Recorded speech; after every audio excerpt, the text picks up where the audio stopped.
Hi friends, मैं जिग्नेश प्रजापति आराध्य property consultancy थी। हाँ, આજનો વિડીયો તમારા માટે એટલા માટે લઈને આવ્યો છું કે ભાઈ આપણે કોઈ પણ પ્રોપર્ટી ખરીદવી વેચવી હોય તો બ્રોકરને શા માટે સાથે રાખવો, એના ઘણા બધા ફાયદા છે, ઘણા બધા ટોપિક્સ બી છે કે ભાઈ શા માટે સાથે રાખવો। તો એમાંના થોડાક મુદ્દા હું તમને અત્યારે જણાવીશ। જેમ કે પ્રોપર્ટી કન્સલ્ટન્ટ તમારો સમય બચાવે છે। બીજો, પ્રોપર્ટીના ટાઇટલ ક્લિયર વિશે તમને માહિતી આપે છે અને પ્રોપર્ટીનું જે તે લોકેશનમાં તમને જોઈતી હોય તેનું પૂરેપૂરું એ લોકોને નોલેજ હોય છે।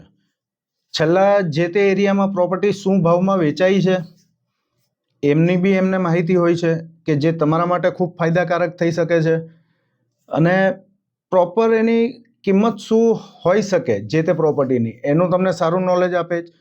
નવામાં તમે પરચેસ કરો છો તો બિલ્ડરના પૂરેપૂરા બેકગ્રાઉન્ડની, એના ભૂતકાળના પ્રોજેક્ટની પણ તમને માહિતી આપે છે।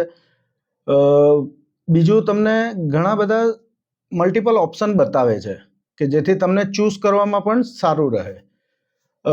પ્રોપર્ટી વેચવામાં પણ તમને ખૂબ મદદ કરે છે। જો તમે કોઈ લીધી હોય ડાયરેક્ટ, તમારે વેચવી હોય ને ના વેચાતી હોય તો એમાં બી એ તમને સારી એવી હેલ્પ કરી શકે છે।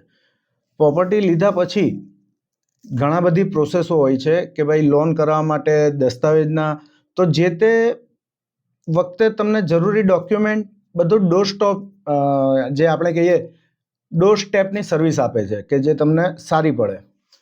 હાલમાં રિયલ એસ્ટેટની માર્કેટની શું પરિસ્થિતિ છે એનું પણ તમને પ્રોપર નોલેજ આપે છે। લોન વિશે બી પ્રોપર ગાઈડન્સ આપે છે કે ભાઈ કઈ રીતે લેવું, અત્યારે લોનનો, હોમ લોનનો કે પ્રોપર્ટી લોનનો જે કંઈ બી ઇન્ટરેસ્ટ ચાલતો હોય એનો બી તમને પૂરું માહિતગાર કરે છે બ્રોકર, અને બંને પક્ષોની કાળજી લે છે જેથી કરીને ખરીદનાર ને વેચવાના સંબંધ બી સચવાઈ રહે। માટે હું તમને કહું છું કે ભાઈ જરૂરથી તમારી પ્રોપર્ટી ડીલિંગમાં કોઈ પણ રેરા રજિસ્ટર, એસોસિએશન રજિસ્ટર કે સારો અનુભવી બ્રોકર જરૂર રાખજો, ચાહે રીસેલની પ્રોપર્ટી હોય અથવા તો નવા બુકિંગની હોય, પણ કન્ફર્મ રાખજો। ધન્યવાદ, થેન્ક યુ।